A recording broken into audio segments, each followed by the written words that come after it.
If you want to change the world, start off by making your bed. If you make your bed every morning, you will have accomplished the first task of the day. It will give you a small sense of pride, and it will encourage you to do another task, and another, and another. And by the end of the day, that one task completed will have turned into many tasks completed. Making your bed will also reinforce the fact that the little things in life matter.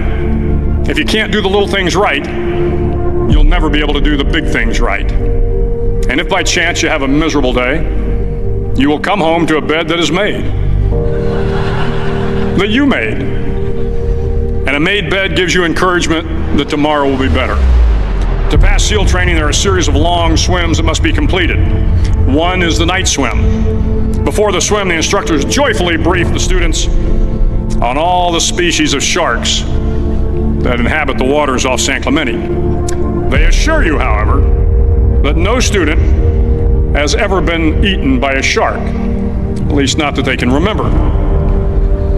But you are also taught that if a shark begins to circle your position, stand your ground. Do not swim away.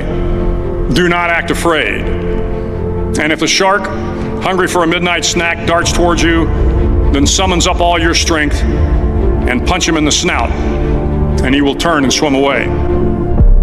There are a lot of sharks in the world. If you hope to complete the swim, you will have to deal with them. So if you want to change the world, don't back down from the sharks.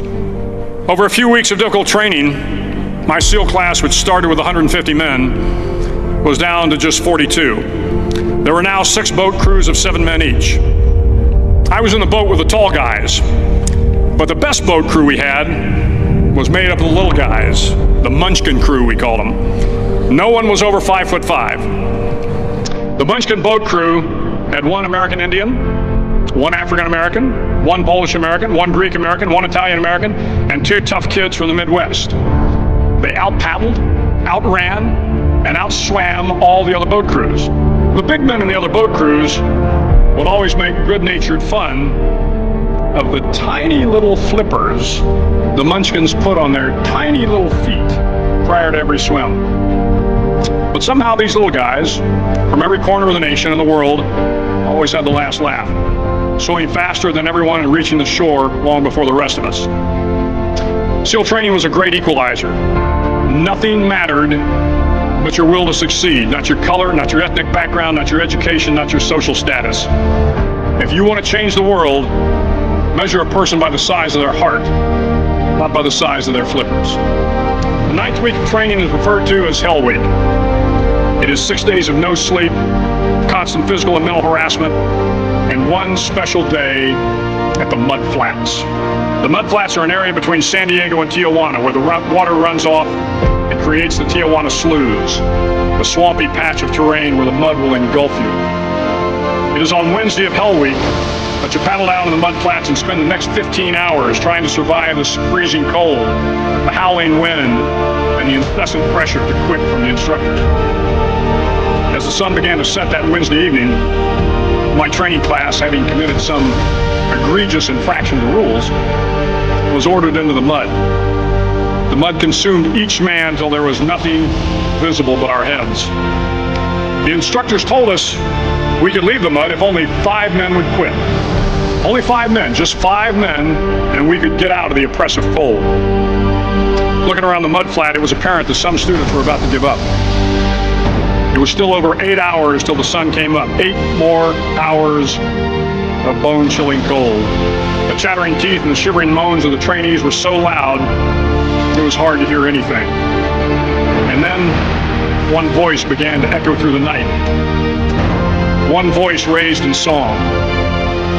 The song was terribly out of tune, but sung with great enthusiasm. One voice became 2, and 2 became 3, and before long, everyone in the class was singing. The instructors threatened us with more time in the mud if we kept up the singing, but the singing persisted, and somehow the mud seemed a little warmer, and the wind a little tamer, and the dawn not so far away. If I have learned anything in my time traveling the world, it is the power of hope.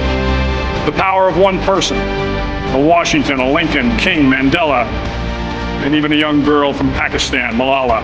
One person can change the world by giving people hope. So if you want to change the world, start each day with a task completed. Find someone to help you through life. Respect everyone. Know that life is not fair and that you will fail often. But if you take some risks, step up when the times are the toughest, face down the bullies, lift up the downtrodden, and never ever give up.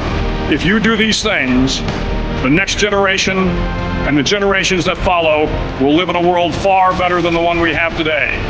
And what started here will indeed have changed the world for the better.